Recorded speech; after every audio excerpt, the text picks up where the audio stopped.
Hello, everyone, which I might stop presenting at this point. So, this is yet another episode of Enter the Matrix, and this one might be a little bit scuffed, even more scuffed compared to the previous ones, although we've got an upgrade, but also a downgrade because Nathan now has got a better mic, better butt boy, so that one might work. But at the same time, I've got Majson here with myself, Hello there. and we're using the same headset, not create an echo, and we use the same mic. So very much so professional setting for such an episode. But having said that, uh, today we'll be, as we have Myson visiting me in my flat, we'll be talking about the recent Polish Team Championship, which just happened this weekend. And there, I think it was like one of the very first events that actually used the new slate. Would have thought so, yeah. Yeah, there's only been quite a few of them, and this was also a five-man team championship. So, Mason, maybe you want to introduce yourself a little bit. Probably most of the viewers already know you because the team people know you, but you might want to introduce yourself and what was the event.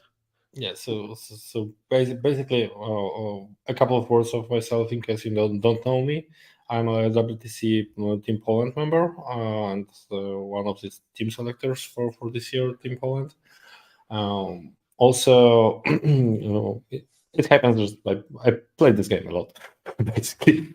So regarding the event itself, it was like the biggest, I think, Polish Team Championship so far. Yeah, we had 235 players. Yeah, 45. Yeah, 40. 45 teams, 225 players. So 45 five-man teams. That's like amazing. I think it's double the last biggest event in Poland, double the size. So Nice. I don't know, but yeah, the number of people is amazing. And for the Polish standard, it was like something very, very new. And you guys obviously won the event. Before we get into that, who you brought, what were your armies, etc., and we deep dive. How was your time since the last episode, Nathan? Anything on your end, 40k wise? Mine's been good. We're trying to plan our teams currently for a team event at the end of October, Battle of Britain. So if you are UK located, it's in Nottingham. If anybody wants to go, it's 6-man teams, which is quite cool because it means we get to test a few more armies. I think England's taken a couple of teams, Scotland's taken a team. I think there'll be a mixed team, and then there'll be like a Welsh team, maybe an Irish team coming over. I'd imagine there'll be about, I think there's space for 14 teams or 6. So like not a huge event. WTC. Yeah. So like a tiny, but any team event's useful at this point. So we're just prepping that. I'm plodding along with Tyranids, CK, trying to make them work. Other than that, not too much change. Okay. I think this will be something that we'll touch upon later because we had a few questions from the viewers already. But I think 6s actually leave a little bit more space already for army choices. Whilst when you guys went for a 5-mans, I think 5-mans are still quite boring now that we are getting to get better understanding of the meta now after the slate, which I think is a good caveat before we get into the list, before the ideas of behind the list and the armies, is to know that this event had list deadline and the rules cutoff being like 2 days after the slate dropped. So pretty much every army you will see here was not optimized yet, and probably everyone you would ask what they would change in their list after the event, they would probably scrap it because they've learned something that they just didn't have time to test out. But other than that, it was 5-mans, so it was easy to default to what you were already playing. And now that we mentioned that, maybe you have anything else to add, Majson? Or should we get straight up to your team comp? Maybe let's go to the team comp. And now it will be your part to explain, first of all, What's the name? Okay, so it's the name is like Szczęście Woszyce, and As clearly written there. and as clearly you can probably read out loudly and try it by yourself. So the first thing that was it's just a meme from a movie, and it's like a small town name from a comedy movie, but it's really hard to like pronounce. So it was I invented this as a qualifier for a team.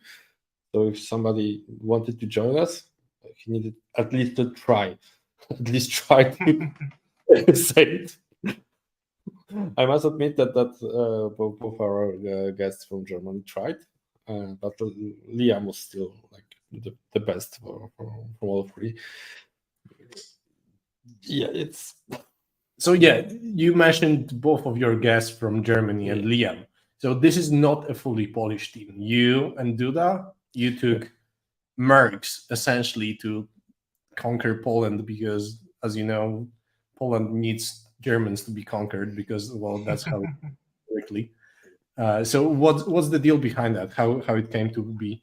So basically, I wanted to assemble an international team for our Polish team champs. The main reason for that was just to promote our events abroad. So just to show how that we are actually doing really good, really great events here. Also, Arne and Liam, I already knew them, and they are really good players. I really love to play with them, and talk with them about 40K. So it was like they were like one of the first picks to invite. It happened that we missed fifth, so Arne proposed that he's got a friend, Valentin, who can join us, and also from Germany. Basically, that's how the team assembled. And we already discussed this like just after WTC that we are going to like conquer Polish team champs, just get some kind of a hat trick this year. Yeah, I think Duda never won WTC, and then he never won Polish Team Championship. Yeah. And only thing missing is within this year to win Polish National League as well. So he's got his work cut out for him. So yeah, so we are just there for Duda, I think. But yeah, the team was like we composed team from WTC team members. We expected that there will be a couple of teams from Team Poland team members, so there will be some kind of competition. Yeah, then after we agreed what to bring, what like team members, then we just started to discuss our team composition. As you can clearly see that Duda and me would just stick to armies that we played at WTC. The armies were ready. So I was playing GSC, Duda was playing Eldars. Both of these factions were nerfed in Data Slate, but I still think that they are all like, viable choices. And then we just ask our colleagues what they would like to play, and yeah, so Necrons were like one of the factions buffed actually in Data Slate. So Valentin, weirdly enough, Valentin decided to go with Necrons, because he played also Necrons at WTC. So another player sticking to his army. Arne changed his army because Thousands was Sons. Yeah, we could just got like overlap Liam and Arne playing Thousand Sons on WTC, but Thousand Sons got nerfed in Data Slate pretty bad, and we just wanted to try something else. So we already knew that Dark Angels list like Redeemer and Deathly Knights and Aggressors. This is a combo that basically is really, really good, which occurred to us for on WTC with Polish list. So it was an easy pick. And then our CSM, Liam's playtesting CSM right now. And this is his idea to take this list to yeah, it's like a completely different take on CSM. Yes. Yeah. So shall we go list by list? Or... You have anything to ask, Nathan, at this point? Anything that sticks out before we get to armies?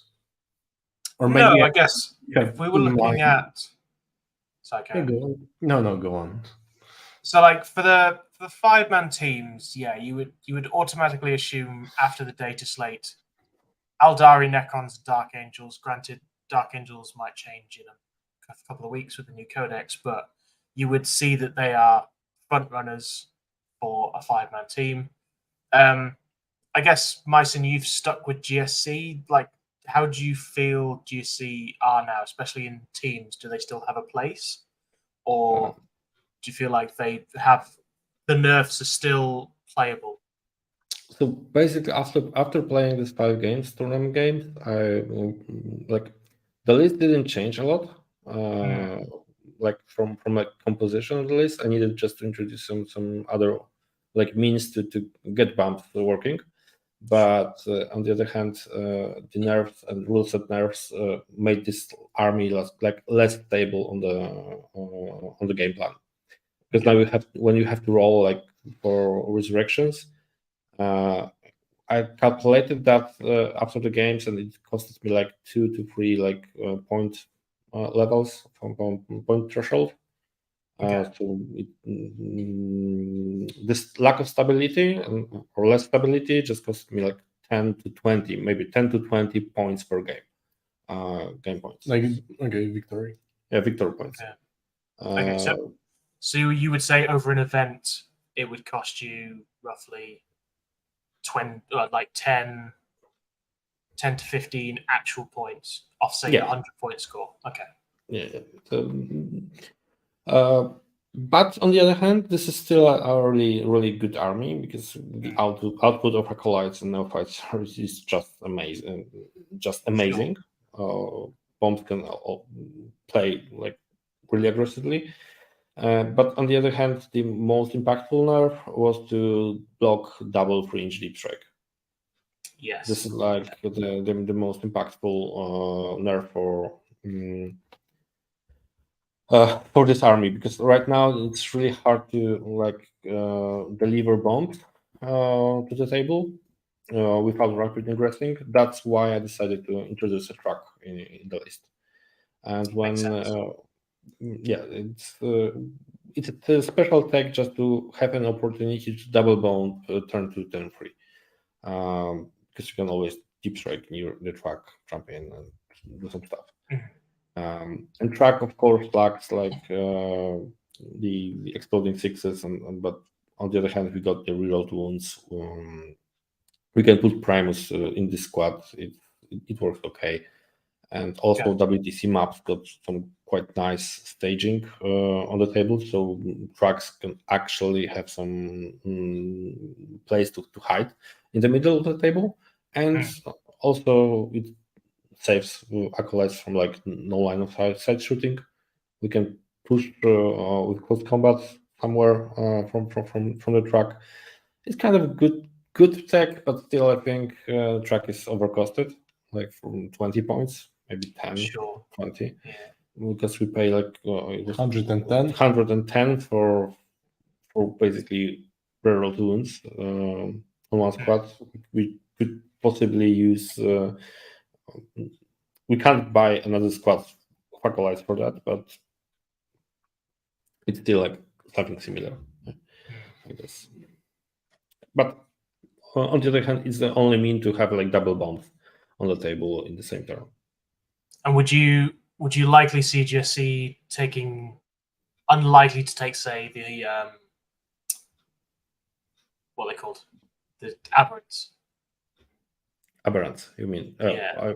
Aberrants got nerfed also. So I wasn't a fan of aberrants before, as you can probably see on my WTC list. Sure, yeah.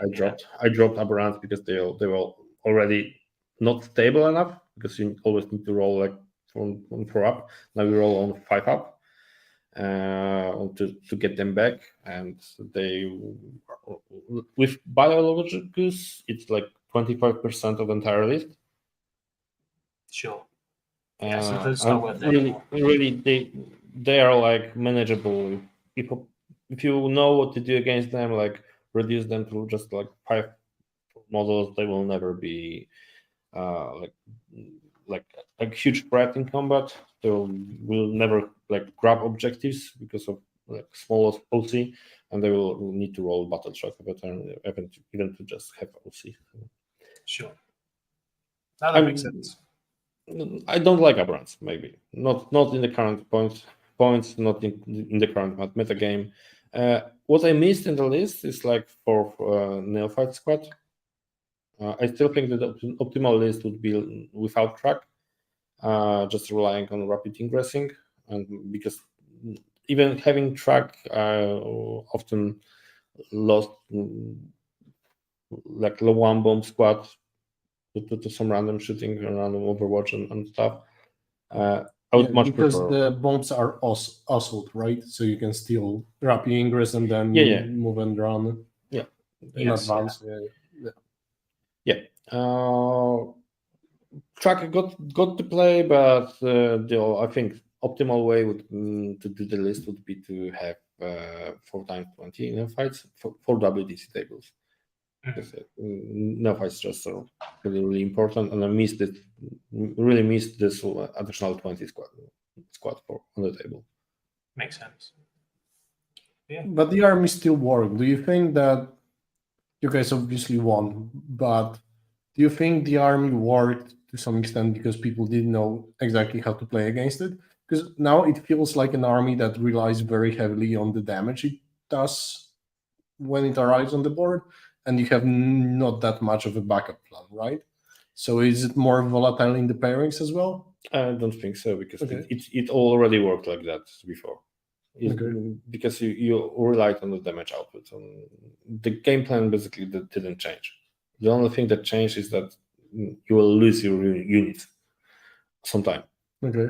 And you have like smaller stability in terms of and tweaks in terms of like double use of stratagems.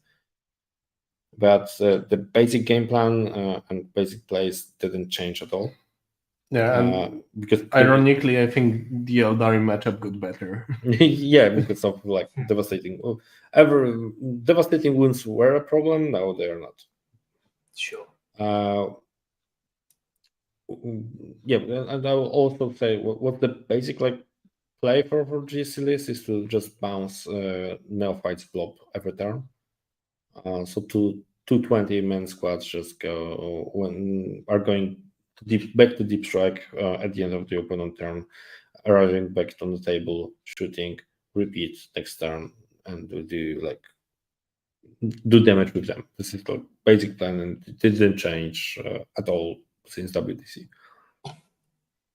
And also remember that majority of armies got nerfed, so the defenses that got nerfed, like custodies. So actually, okay, maybe our damage output was reduced, but on the other hand, the other defensive capabilities were also reduced.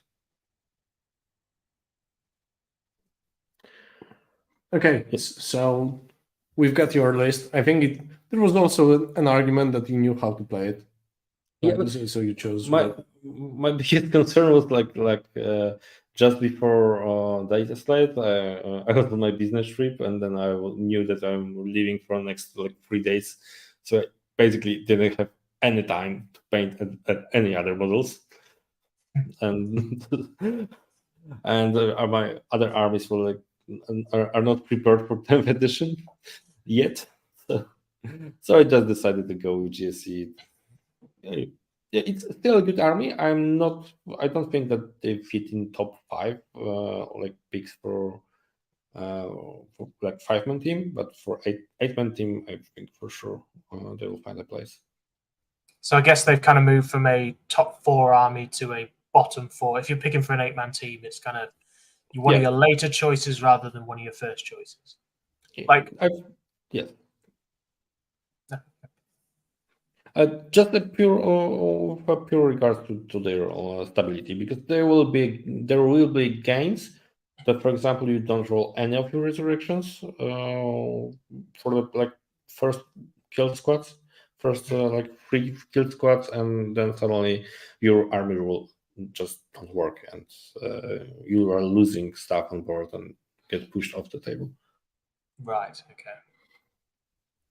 So now moving forward, you guys had GSC do that one with his Eldari that he was very familiar with. And with Eldari, what's the deal with this list? Because this is surely a slightly different take to Eldar. Obviously, it's somewhat similar to what Duda was playing before.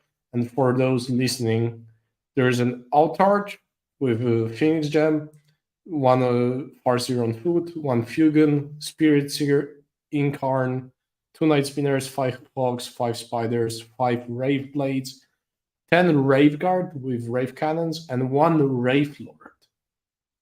So, and this is also another interesting thing. Duda scored 100 out of 100 points with that list, including 20 owing 1 mirror.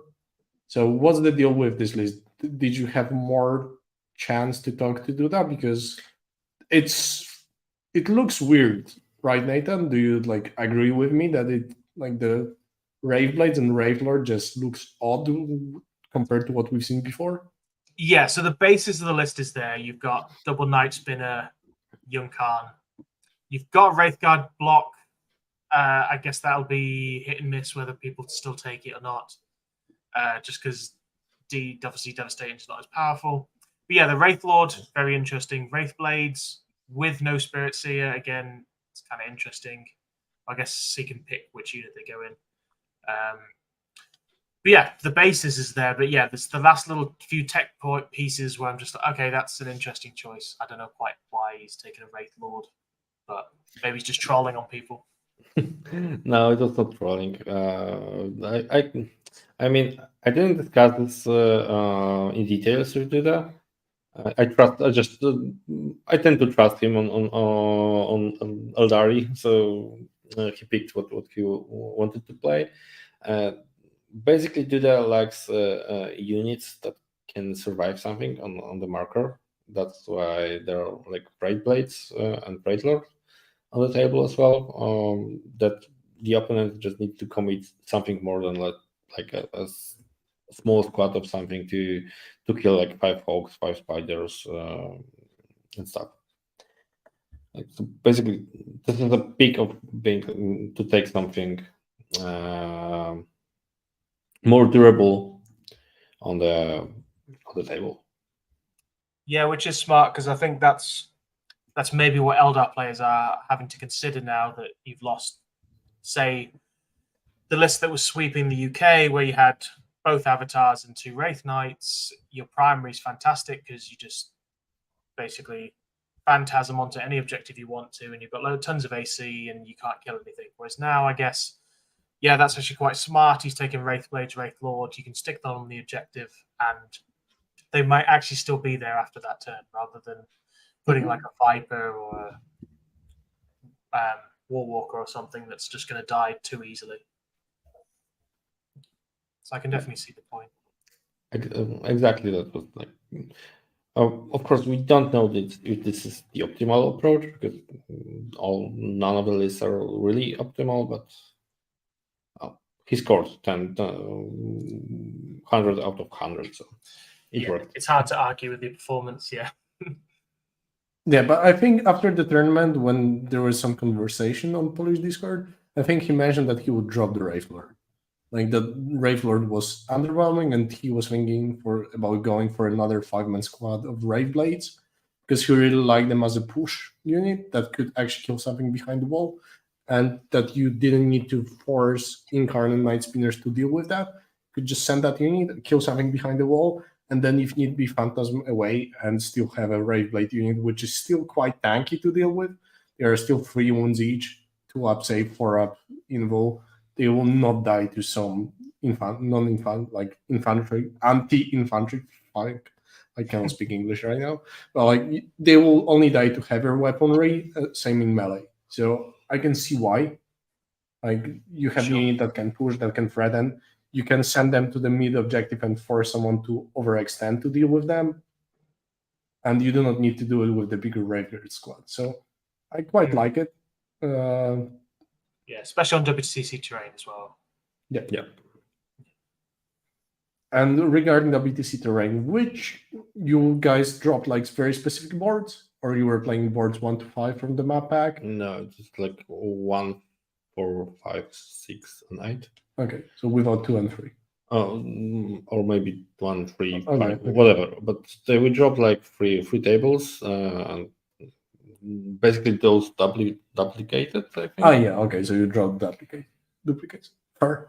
Then moving forward, we have something that's very familiar to everyone who was following WTC before. So basically, Liam Hackett's list, which has Catacomb Command Bard, Chronomancer, 2 Hex Marks, Sheras, Lord on foot, Orican, 1 Royal Warden, Transcendent Cthulhu with the Weave for Funeral Pain, 2 times 20 warriors. One of them had the singular flare for the longer range, rest Reapers, 1 Ghost Arc, 1 Reanimator, 3 Scarabs, 1 Canoptek Spider, and 2 times 2 Thralls. Anything to comment about the army? Yeah, so Okay. he's dropped Nightbringer, hasn't he? Yes. Yes. Right. Okay, that's Or the 2 difference. Hex then. Marks and a Spider, I think. I don't think Liam had a Spider. Okay. Psycho. Anything specific about this army? I think this is a boogeyman that everyone was mentioning as an army that will be very prominent in the current meta as some form of stat check that you can either deal with it or not. And if you cannot deal with it, you're in for a very bad time because you will never score primary against it. And how did it work? Did you guys have many conversations about the army choice and how the list was built? Yeah, so the list was like, we didn't discuss this as well. He just took the best of what he thought it is from Necrons. We knew how the army play. I mean, this is like army who can, if someone can kill 20 warriors, it will lose, and if someone cannot kill 20 warriors, it will win, basically. Just taking it very, very simplified manner. What can I say here? In the pairings, it's like actually good having Necrons in the Matrix because you can easily counter Eldari right now with Necrons and GSC. So we had 2 responses for every like Eldari list, which means that none of the opponent can just use Eldari as, for example. Which in 5 months is very powerful, by the way. Yeah. Because you can defend with Dark Angels and CSM then, or your own Eldari, and therefore make sure that their Eldari can only play, say, GSC or Necrons if you really want to force it. Yeah, basically that was our approach for that. We defended with Dark Angels, CSM, one time with Necrons because there was some like strange situation in the Matrix. I don't remember when, but basically we kept GSC and Necrons just to counter else on the other side. And it was really like, I'm really happy with picking Necrons for the team. I think it's like one of the top armies right now.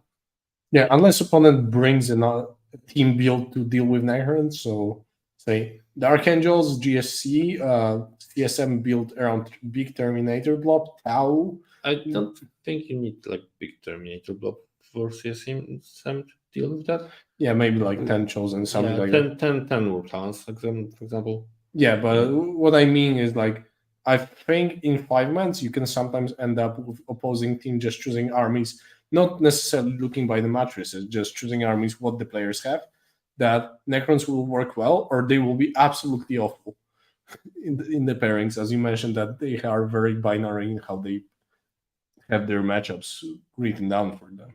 Yeah, I wouldn't say it's completely binary because usually like there's a very few texts that actually can kill warriors. Like GSC can risk that, but when I'm playing versus Necrons, I'm just looking at our tables because there are like 2 ways to play it with GSC. One is like move blocking and just waiting for them to arrive, but move blocking and scoring secondary points and some primary points, then it ends up like around the draw, or you can just try and drop your bomb or nail bomb, no fights with full buffs against one warrior blob, and to see if you can kill it in one go. If you do, then the game is open. If not, then basically you lose. There are a couple of plays here, and all depends, of course, on the situation of the team. Do you need to risk or not? Okay, then I think Necrons, this list will be something that we will see nearly everywhere with Necron lists. I think this will be very popular nowadays. I think after some time, people will shift a little bit, will try out different stuff, but for a foreseeable month, I'm looking whether people taking Necrons to LGT will bring something new. But for now, I think this will be the go-to for moving forward. Then we have Arne bringing Dark Angels. And I think he was like the person that was the last to choose the army. You guys were not sure about the list? We were sure to take Dark Angels from like when the data slate dropped. But the problem was that he didn't own any of the models, so we needed to arrange that somehow. Yeah. So that's the story behind it. And how did the army? This is a very cookie cutter list. Also, for those listening, it's Apothecary Biologist, Azrael, Captain in Terminator armor with the upgrade for I don't remember what was it. Anyway, Librarian in Phobos armor, 6 Boltstorm Aggressors, 1 Attack Bike, 10 Deathwing Knights, 10 Hellblasters, sometimes 3 Inceptors, Redeemer, 5 Infiltrators, and 5 Sniper Scouts. So this is a slight change on the Polish list from WTC. Basically adding Hellblasters for a cost of Scouts and Thunderfire Cannon, including all the point discounts after the slate. How did it perform? Actually, I was really happy with this result as well, because Hellblasters occurred to be like nice addition, especially in mirror matchup. So Arne played against Skark, and just Skark deployed the list with 2 times Redeemer, and Hellblasters basically could control the game, but by not allowing Redeemer to just show to them, and actually they managed even to kill one in just one go. So it adds some long range shooting that with ults can really do damage to a big target. Okay, and how did you guys use it in the pairings? Mostly like an early defender? It was like a early defender, provided the opponent doesn't have like Custodes, Necrons, or something like that. We just in 5v5 it's like and that many teams that were and very different team comps. We couldn't just have like one plan to go every pairing, so we didn't have like a single defender specified. We adapted that, but it ended up like Dark Angels were one of the optimal choices. I just follow the approach to have like 2 answers for everything after the first defender. So I'm looking for something that basically cannot have a little use in the pairing process, and pick that as a defender.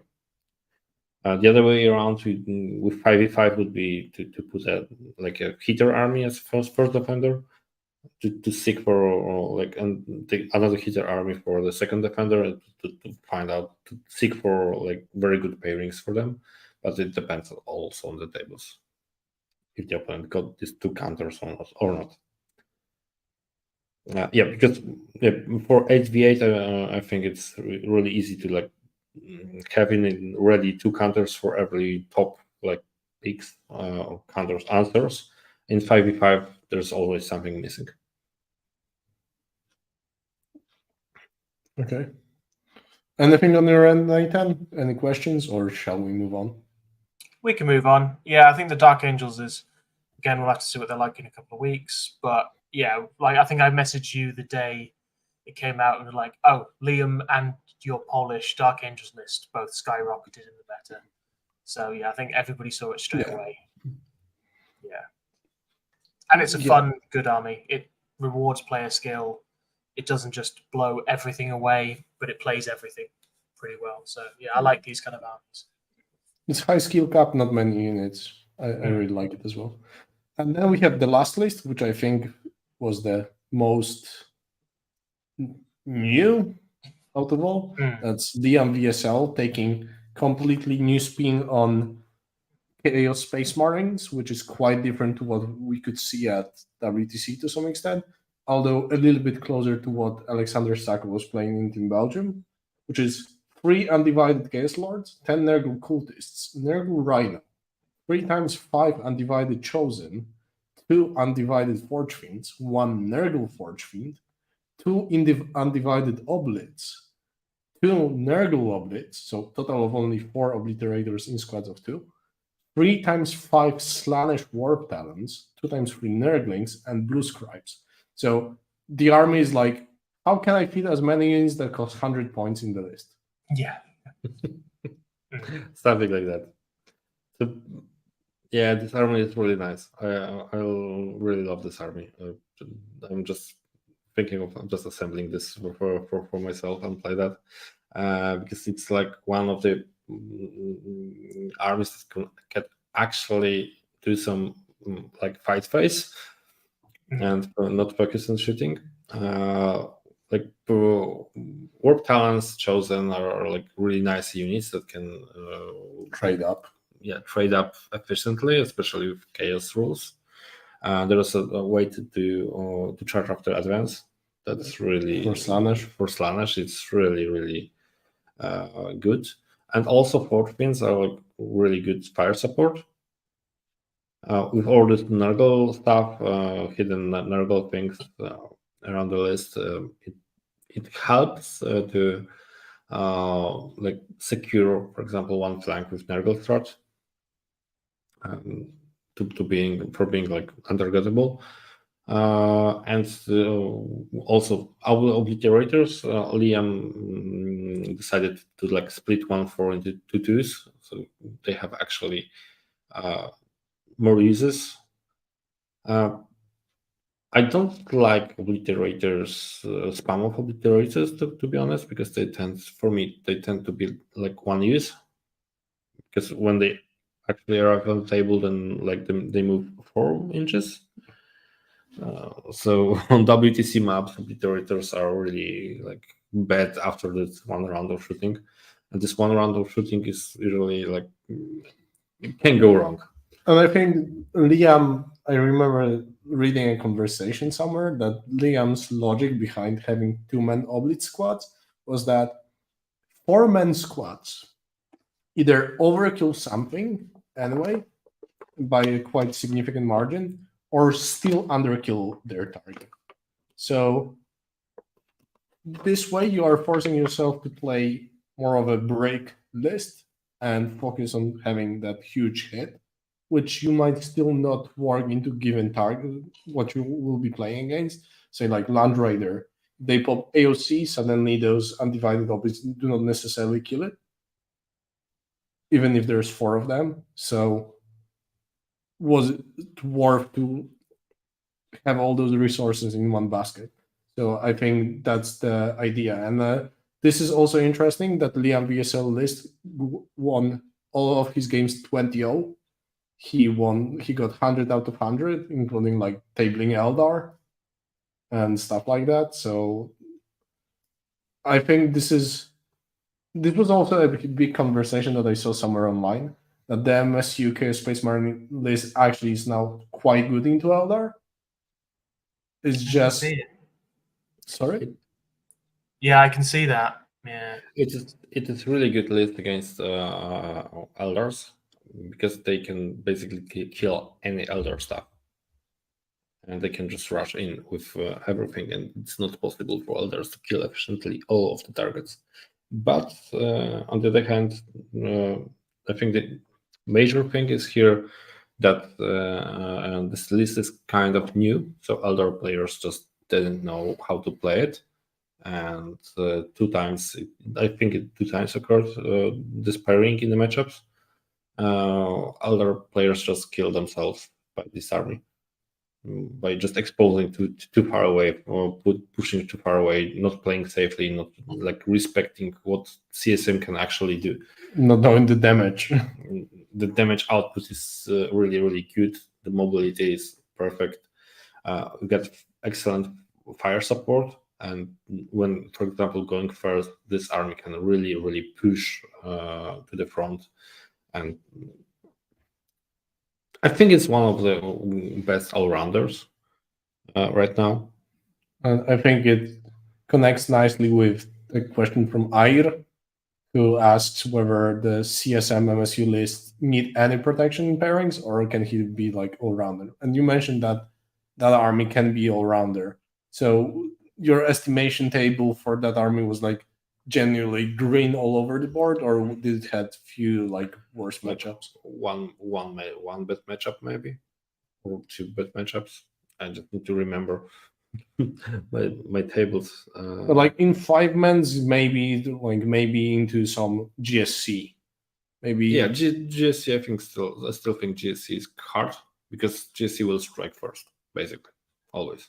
Yeah, and choose their targets. You cannot really hide. And you don't have like Overwatch or threat. something. Yeah, you can defend yourself with an Ergol strat, but not on everything. not on everything, and you don't have actually that any screening potential.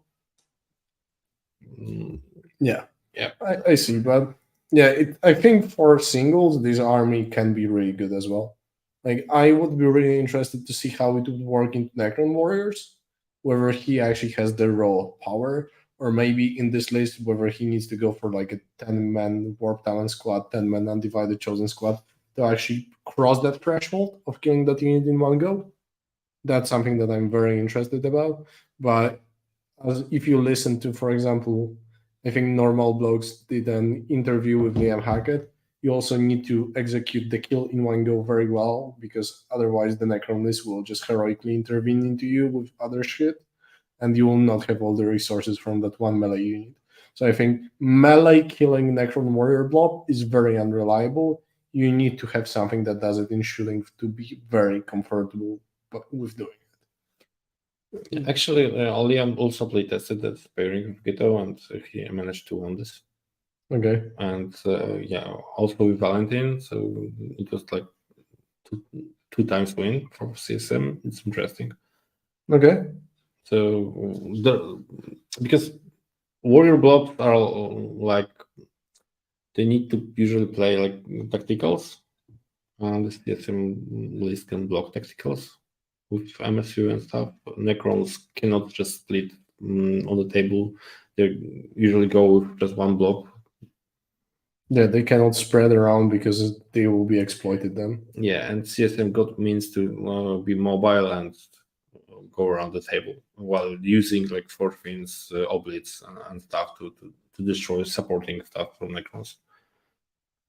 And then they need to spread thin, and if they spread thin, you can kill it. If they spread thin, then you deploy your units and try to kill the blobs of warriors. That's basically how it looked.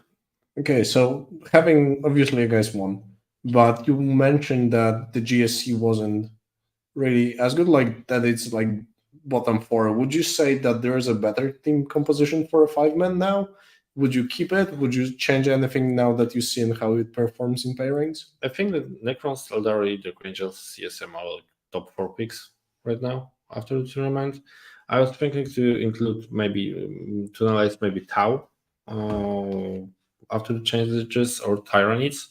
To be honest, I'm not like familiar well and up to date with Tyranids Codex, so I need to do that to analyze it properly. I have a feeling that GSC got a problem with like being a stable army right now. It's straight up. It's really good army, got amazing damage output, But I just don't want to risk the tournament game and round relying on a couple of roles. That's not my play style, maybe. And now to follow up a little bit on that, Nathan, you're going to Battle of Britain, 6 months. There will be probably a lot of people, maybe not a lot of people listening to this one, but maybe a lot of people coming to the Winter Team Championship, which will be held in Croatia at the beginning of November. If you were to create a 6-man team, what would be, say, the 6th army you would add to this composition? Would you look into Tau? Was there anything you guys consider that you chose, say, Dark Angels or TSM over it that you would include here? So I think there actually is a good variety now, where you could argue there's maybe 8-ish armies that are good. I guess it depends if you have a good specialized player in those. Orcs are still quite good. They got some points changes. Knobs went down in points quite significantly, and they do hit pretty hard with strats and Wag. Votan's absolutely phenomenal now, but I would caveat that with, while it's obnoxiously cheap and the damage output is crazy, I don't know how good it is on WTC terrain. Something like LGT, I can see Votan doing very, very well because you can scout and shoot stuff. But WTC, I think they might actually not be that great. NIDs still are kind of in a playtesting phase. I played a couple of games with, say, the Horde version, which has always been quite good for teams. And I can't figure out if the Swarm version or the Invasion Fleet is actually better yet. I haven't actually decided which one I prefer. But to add to this, I actually think Chaos Knights have a pretty good place now. Maybe not. They might but need looking into this composition, they look rough. Yeah, they don't like Eldari, Dark Angels, or CSM, right? So it suddenly creates a problem in 6 months. Necrons is an interesting one because I played against the Necrons and I did win, but it was a bit battle shock test reliant. It was a case of they got battle shook, they couldn't. I beat the Necron list with Tyranids as well, but again, it was if they fail battle shock tests, so they can't regen as often. It's difficult. But yeah, I would argue. Granted, we're going to see a new codex soon, but Eldari, Necrons, Dark Angels, I would take that CSM list. It's very good. I'd maybe then chuck in Tyranids, and then for 6th option, there's Votan, Tau. Orcs are pretty good. Thousand Suns are kind of out. They just lost too much. Custodes are kind of the same, but they didn't really get better. They got worse, if anything. No, I'm not actually sure what I would pick for a 6th. And yourself, Majson? Any 6th army? For a 6-man? Or no clue because you don't have data yet? I don't have data yet. I would say I wouldn't really keep stating anything here. I agree with Votan though. Votan is can really work on open tables. Maybe not on WTC as you said, because you will always have a mean to hide in WTC tables, and it significantly reduces output for Votan. Renegade Knights are fine. I guess we discussed this also to have that. Yeah, maybe one pick to our 5-man comp would be to add Renegade Knights as well. Okay. Could be viable. Tau is good. Tau is good. Renegade Knights, one of these two. Okay. Then maybe let's go quickly over the remaining top three teams. Then we had a team that you might recognize one name, Nathan, and that's Caio Orellana. Yes. Yeah. That's a blast from the past for some of those listening, I think his last WTC/ETC was 2016 or maybe 15. So that's a way been a while. back. So yeah, he brought his friends over, and they finished in the second place. I think you guys played them. Yeah, we played them. And you guys won, obviously, as you won the event. They took Tau, which had Farsight, 2 Cold Stars, 10 Crudes, 5 Vespids, 3 times 4 Crude Hounds, 2 times 6 Crisis, 2 Ghost Kills, 3 Singular Piranhas, and 3 times 2 Tetras. I think this is like a very obvious list with going 2 big blobs of Crisis. I would argue that 2 big blobs are fine. Probably split them. Yeah, I prefer 2 times 3, but and 6. That's especially if you have 3 commanders. But maybe he was playing Farsight solo. no, he played Cold Star solo. Oh, okay. Actually, Okay. Yeah, so pretty much standard Tau list without going for breachers. Then we had their Eldari list, which was the most pre-data slate Eldari list at the event, which is Autark, 2 Footseers, Illich Night Spear, 2 Wraith Knights, Night Spinner, times 5 Rangers, 2 times 5 Spiders, and a Viper. So 2 Wraith Knights with Fortune. yeah, but I think it was a really bad list. Yeah. After the test slate, it just didn't work. Yeah, but I guess it worked to some extent for them. Then we have the NIS list, and I would be interested in your take on this, Nathan. Can you run us through what it has and how it works? Because for one, I have no clue how a simulation swarm works. So a simulation swarm is it's the feeder version. So basically, command phases, when you're controlling objectives, you're either replenishing D3 wounds with a strat. You can do it with like 3 wounds. You can do it with D3 infantry, or if it's like endless multitude, it's D3 plus 3, or it's flat 3, one of those. So it's kind of one of those, any objectives you're sat on, the Pyrovores, Rippers, Psychophage, and the 2 Horospexes basically just start healing stuff around them. So it's got some interesting tricks. I guess the main thing that he is doing, though, is because he's got 3 Exocrines and the Steelers, I guess one of the strats they have is when you kill a feeder unit, 1 CP, basically that unit that killed them is +1 to wound for the rest of the game for your whole army. So if you start basically suicide bombing in Rippers and they die, then whatever killed it, you basically get +1 to wound. So that makes things like Exocrines even stronger. But then you get the argument of, would you take that over just having either lethal hits or sustained hits all the time against those kind of things? But there's some other nice little strats. The only problem is this doesn't have like double filler pain, like that kind of thing. So I'm guessing he's testing it. It's clever. It's like a very German list. They are testing interesting stuff. And I can definitely see where he's got some of the damage output. But yeah, it's just, I'd be interested to see what he thinks moving forward, how he would change that list.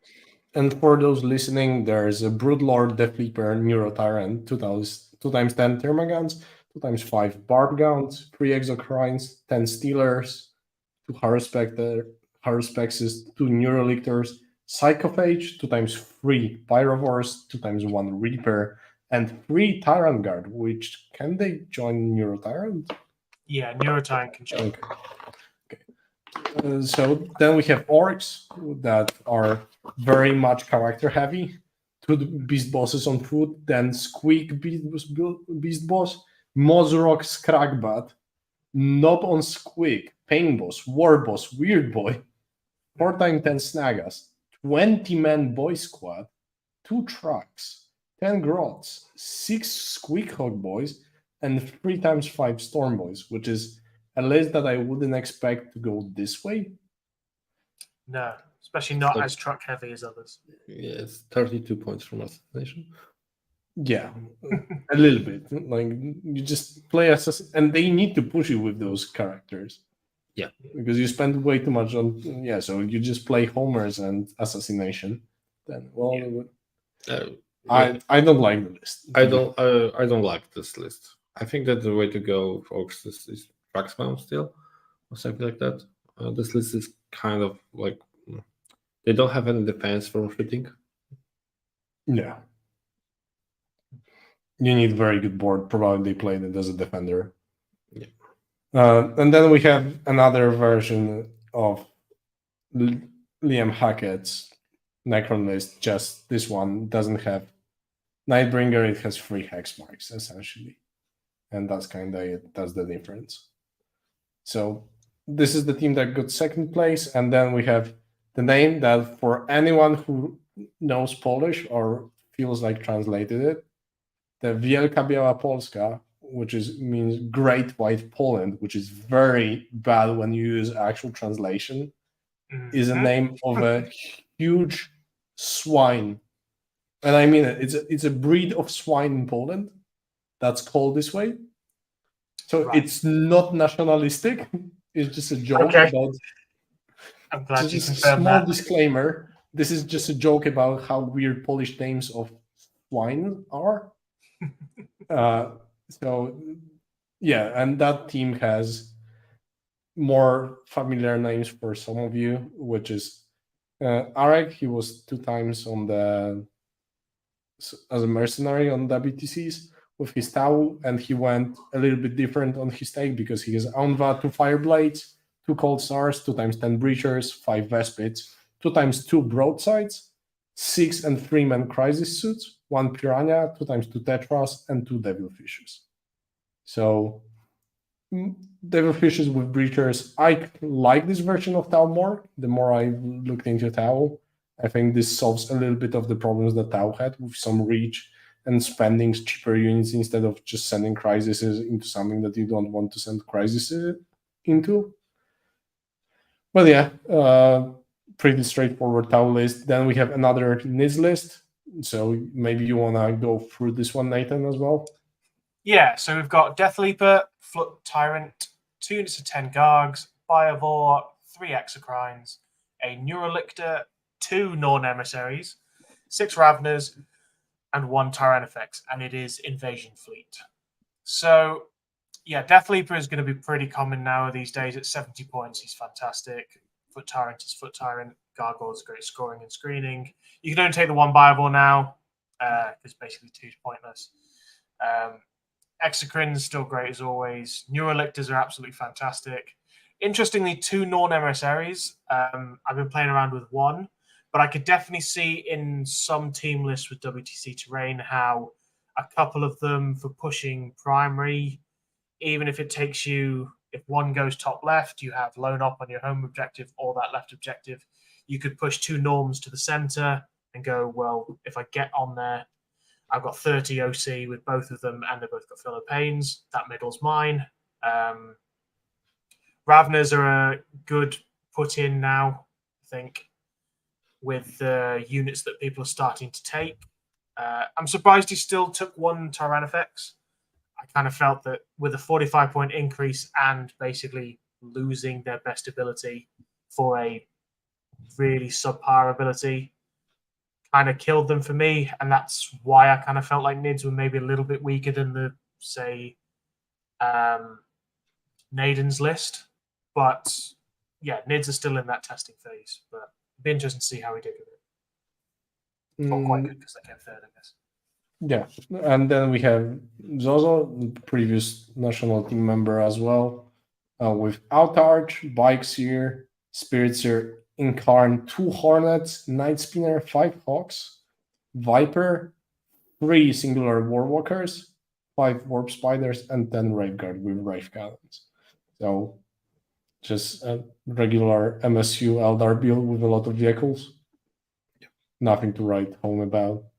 Then we have another take on the Liam Hackett's list with 2 times 20 warrior blobs. Nothing special. Again. And then we have Skark taking Dark Angels and going slightly different because where Arne went for those Hellblasters, Skark basically went for second Redeemer. He dropped those, how do you call them, Inceptors, and got 2 times Eradicators, which I think are still bad, and put into Whirlwinds into the list by dropping some of the chaff, which I don't like. I think this army needs more chaff, and second Redeemer doesn't justify it the same as with Whirlwinds. Yeah, I think that the one the Redeemer is fine because you can Overwatch with them, and it's double turn. And AOC it if you need it. Yeah, and if you get 2, it just doesn't feel like right because you can always like. There are big models. Majority of WTC tables just allow you to just go in one way. Yeah. So there's just one way out of the WTC. And with 2 Redeemers, it will be really, really hard to maneuver the table. And on the other hand, the opponent can just like push a target, so place a crucial unit that kills Land Rider, sees both of them, and start shooting from something else. Bait or forced to use AOC on one, kill another. I don't like this to be honest. It's I think it's suboptimal, far from something that I would pick. Also, missing Inceptors. It's like I think it's like a big mistake. Yeah. Anything to add about this team, Nathan? Anything stands out? I guess, say, looking at the initial reactions for what people are taking to say LGT for singles, I know the terrain's different, so maybe that is the key thing. It still seems like the Eldar are still taking the 10-man Brick of Wraithguard, whereas I guess we're still seeing from our side a lot more of the MSU-heavy Eldar versions rather than the Wraithguard. But I guess for the Holding Primary and for WTC terrain, I can actually maybe see the Wraithguard being a better option. To be honest, I just yesterday, 2 days ago, actually, just after the tournament, I play tested the right guard unit as well. I don't like it. I much prefer the version with Harlequins, Harlequin support right now. It works like it's more fitting my playstyle, but it's just my personal opinion on that. I think this is kind of matchup dependent. I think Wraithguards, if you expect more stat check armies like Chaos Knights or maybe running monster heavy lists, or say all those vehicle spams that we might see a lot of transport spams, Wraithguard will just handle that. Whereas if you go into more MSU approach, you might like Harlequins are not as good in that as Wraithguard are. So I think this is kind of depending on the playstyle. Yeah, maybe. Yeah, and also one thing to mention, whenever we talk about those armies are meant for 20-0 system, differential system, instead of going for the small wins in win-roll-lose format. And when you're playing that small wins, win-roll-lose format, you might go for heavier MSU, play fixed, go for like engage and homers, decide that, or maybe you will be slightly better at tactical and stuff like that. And because you tend to focus in singles on getting your score high rather than dropping your opponent's score low. That's how I usually perceive the games that I just watch. So this is also something that we might see when we are looking into those lists or maybe other teams' lists compared to what will be played at LGT in those 1.5 weeks at this point. For sure. So for me, the takeaways from the event itself is like we're still very early in the meta, so nothing really stood out to me, like surprised me. I think that when you looked at the stats of the event, I think we had only 2 Votan at the event, even though that army I think needs way more love than 2 armies out of 45 teams. Like that just feels wrong. So I think LGT will give us a better understanding of how the top armies perform when we, even at like invitational already, or when we go to the main event, we'll see way more clashes of the top players and we'll get way better understanding of the state of the meta. And I think meta will be kind of settled after LGT. Yeah, I would have thought so, yeah. At least maybe not for teams. Yeah. Yeah, for singles, yeah. For teams, like we'll need a couple of more weeks to analyze the data that we have. Yeah, but I still feel like teams, there's way more armies that now you can consider within even a 5-man team Yeah, compared to pre-slate. yeah, that's true. I think I'm happy with this slide. That's the conclusion. After the For event, teams, I think they are really. For singles, I think the Eldar are still too good. But for teams, I think you can easily now play most armies you can make an argument for, which is great. Yeah, so maybe let's go into some of the show questions for those listening. If you're our patron and you get onto our Discord, you can ask questions for the each week for the each show, or maybe even suggest us topics that you might want us to touch upon. And we've got a few questions. One of them is directly, I don't think you answered this one, Nathan, as well. So let's go through this one first. There's a weird, I don't really remember where it comes from, but a topic that just is brought to every guest, and that is, what's your favorite way to have eggs? Nathan. Oh, okay. Thai style fried eggs. yeah, just scrambled eggs for me. Thai style. I like the Thai style idea. Yeah. Fair. Yeah, Okay, so like now- deep fried on the bottom. Okay, Preston, you can stop asking the questions for our guest. Thanks. Then moving forward, what did you feel was your most difficult pairing matchup? What did you feel was the list or faction you were least prepared for, Majson? I think for maybe difficult pairing matrix we had against our team, one of the less experienced teams from Białystok. They're like kind of new players in the competitive scene, but our table was like the worst because of one faction that we were least prepared for, and this is like no line of shooting card, basically. Because our estimation against guard was like small loose on like 3 of our list. Yeah, you didn't feel comfortable into that as much? No, not with the truck, because I could have a truck that's basically but that turn one.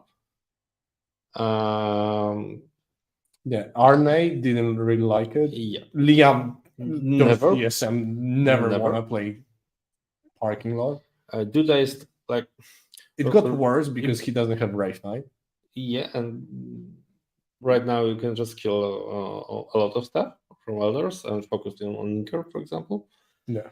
So the only army that could actually play that is Necron.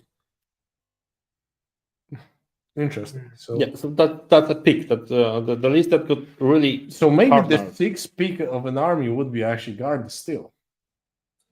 Yeah, they got hit with points, but if the matrix is still maybe it good. will not win 20s now. Maybe it will win 15s, but into good matchups, but still. Possibly. Interesting. It needs to be playtested basically, because we assume that the worst case scenario hero pairings, as we always do, but it's at least worth considering. Maybe not that so like obnoxious spam of no line of shooting, because like courage just got way too too expensive.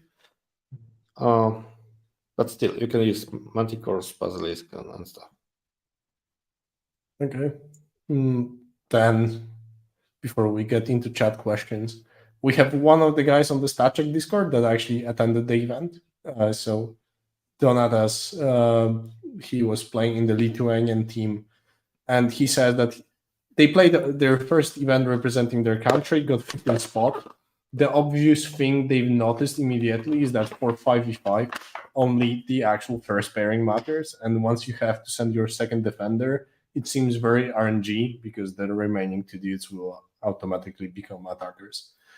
And he says that he feels like the super favors taking only the top 5 meta armies that can be easily countered, and the weird gimmick armies seem to suffer here. What's your take on it, Nathan? You first. Yeah, I do somewhat agree. Like 5 with an odd number and the way it kind of works. Yeah, you can, as long as you don't take any in your 5 that have any awful matchups against the other top meta, it does become a little bit. There's no reason not to take the top 5. Realistically, it doesn't favor or support taking super interesting choices, unless you find something like, say, Liam's list, which most other teams probably didn't take, but he saw it as being one of those top meta lists. So there's creativity if you're making one of the best lists. I think if But anything, you can go for like a less represented army as a defender. Or you can make like a spam army a defender, maybe something like that. Maybe try getting the orgs or armies that wouldn't be classified as top 5 into a defender spot. But I think this is like where you can try, or because usually when you try to find a counter army, I think in 5 getting a counter army, cool, it can happen, but it's harder to execute because they will just try to dodge it. And unless you have more counters, it will be hard to like if you have 3 counters for a given army, that army will always play one of those 3 armies. That's how it works. Same for WTC. If you have 5 armies in an 8-man team, always the army you counter will play one of those 5 armies. That's how the pairings unfold. Well, Yeah. I also agree with it. Maybe you have something to add, Majson? Yeah, I mean the 5v5 is like you have like 2 pairings to avoid, and you sometimes more like put a defender to avoid one specific pairing for that, just to avoid a counter. For I also tend to like for 5v5 to find all rounders for team composition, because like you said, we just can't afford to lose a matchup, to have a no game on a single table. In 5 months, you can come back from it. Yeah, and sometimes it's worth to like consider like reversing the pairing methodology, just to find this, like I mentioned before, to hunt for good pairings for best armies. But sometimes depends on the table, on estimation table. Yeah, I agree. I think for those who didn't see it, we have one episode with pairings from ITT where Pumba is dissecting his pairing against Mitch, was playing in one of the teams, and Mitch really well describes how he was only trying to avoid the very bad matchups, and that was his whole pairing strategy for that, and how it nearly worked. And I think this one will be really good if you want to look it over. It's on YouTube, and you might want to see how it can be done if you are wondering how to do it, because that one was a very well presented trail of thought. And then we've got one super chat. So when picking attacker, defender, or take-all list, do you start with the best factions more often, or what faction other teams will be bringing? So what I get is, do you first look at what are the best factions, or what the opposition that you fear might be bringing? Majson?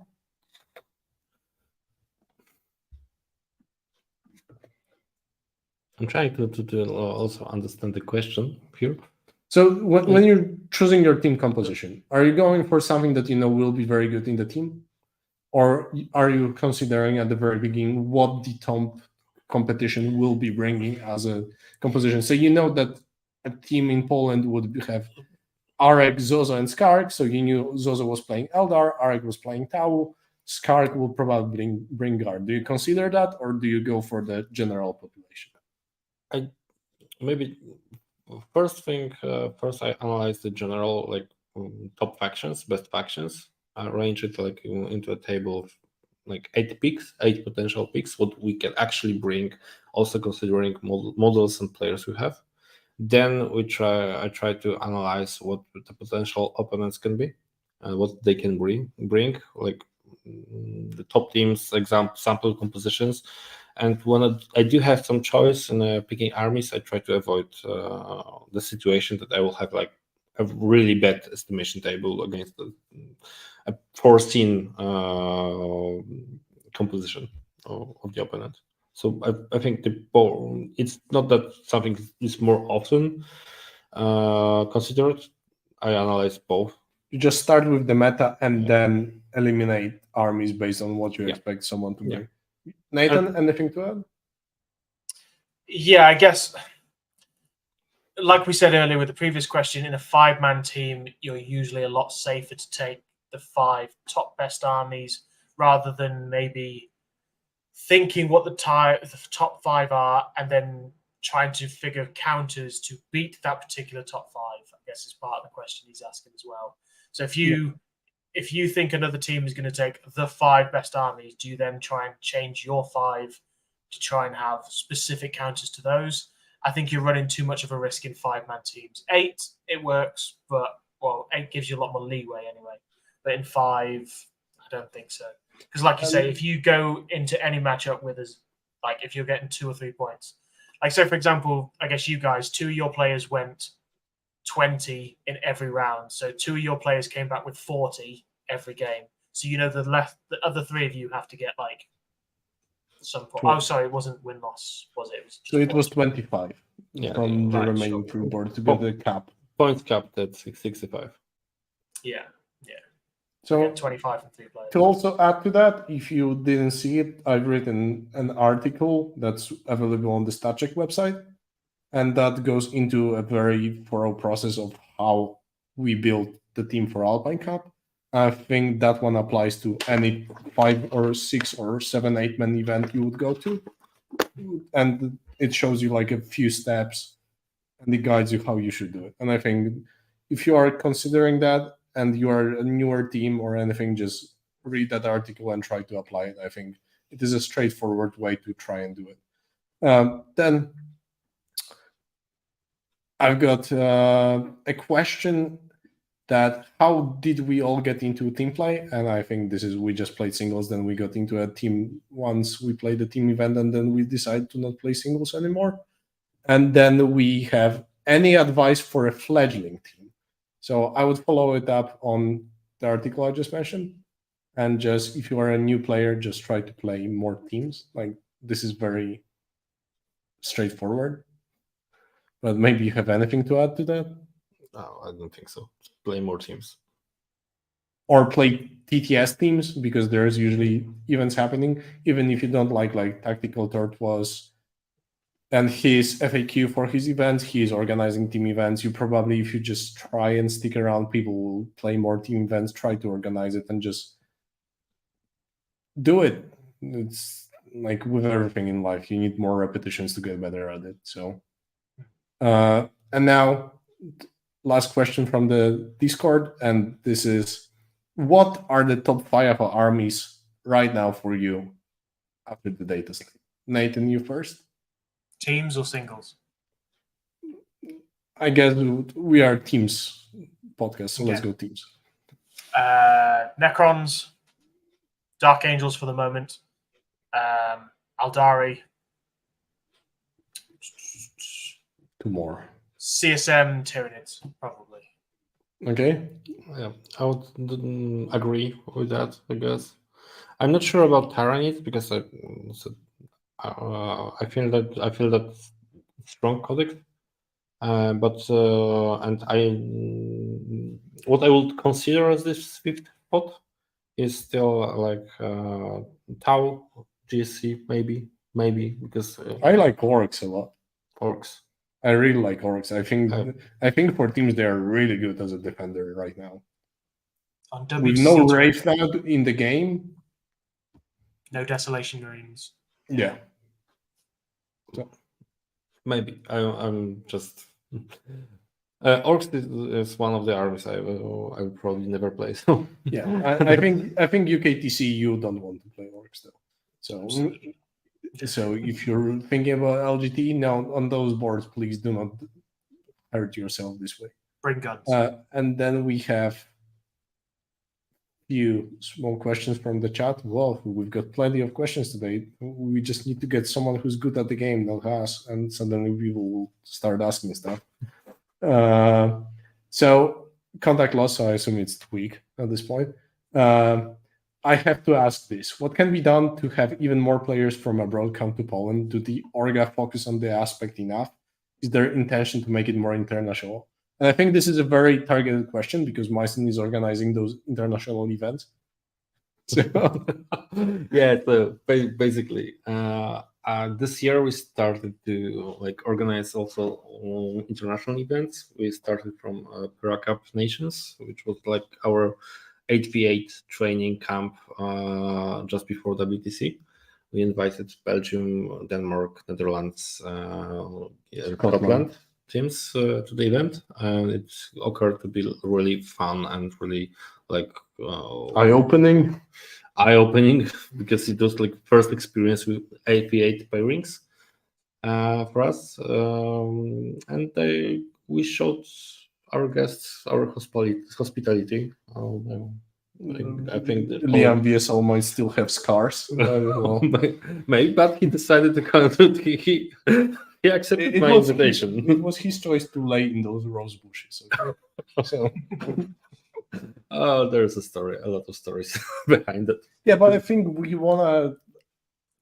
are, when you think about countries where you can go for a team event, we're a quite cheap country with quite cheap flights.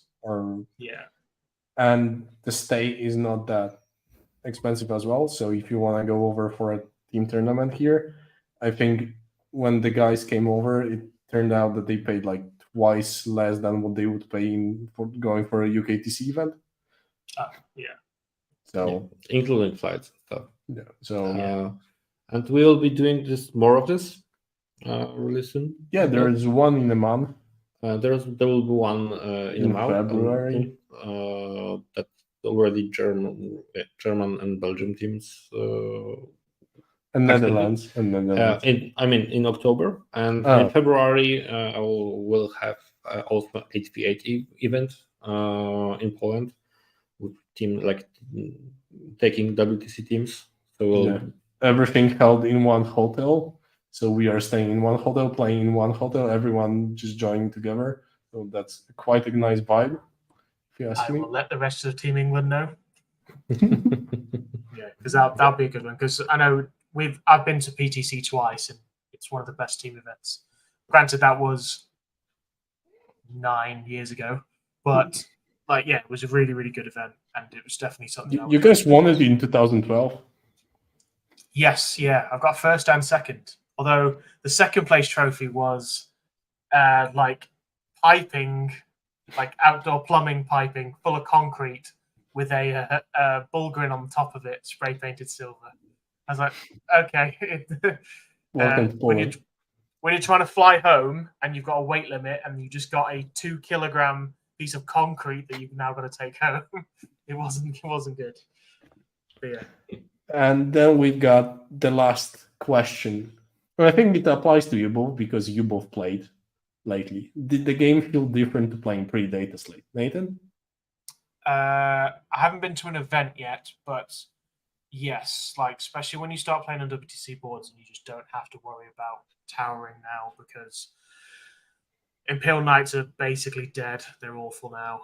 Wraith Knights are dead. So at least, even if you might still lose to something like Eldar or the armies that are really strong, with the terrain, you feel like you can get points now. So in certain games, you can feel like you can at least hide for 7. And it feels a lot more. It's not like a no game. Yes, I don't think there's going to be no. Granted, if you can't do anything to Necrons, you're just going to spend 2 hours of just cool. I got no primary. Cool. He scored some secondaries. Yay! I have my funny story against my game against Necrons. This event, I actually made my first shooting attack in turn number 3. Ooh, nice. just killing, dropping all my mobs into a reanimator because I drew bring it down or something like that. And then I just make some shooting attack into Nightbringer and never again shot this Necron Warriors. because what's the reason for? Yeah, there's no, unless you can deal with them. Yeah, that's okay. Short off topic. For me, the game it's the same old game regarding the abstraction and mechanics. I mean, always metagame changes after the test light. So, but this time it changed for good. That's my opinion. There are less no games in the metagame. That because, for example, from our estimation tables, there were no really high wins or really high losses, just the small losses. Majority was draw. And then you got two Small guys win. with 100. Yeah. But it depends, of course. It's always Yeah, but I think that it feels way more open. yes. Granted, I haven't played a single game before since WTC, but I can pretend to know my shit. So The very- game's the same, just the armies are slightly different. Yeah. So that's the end of the questions. It was still a lengthy one. So thank you very much, Majson, for joining in. I will not do deep flags again because I will leave that to Ines on the main show. But if you are interested in getting better at teams, there's the article.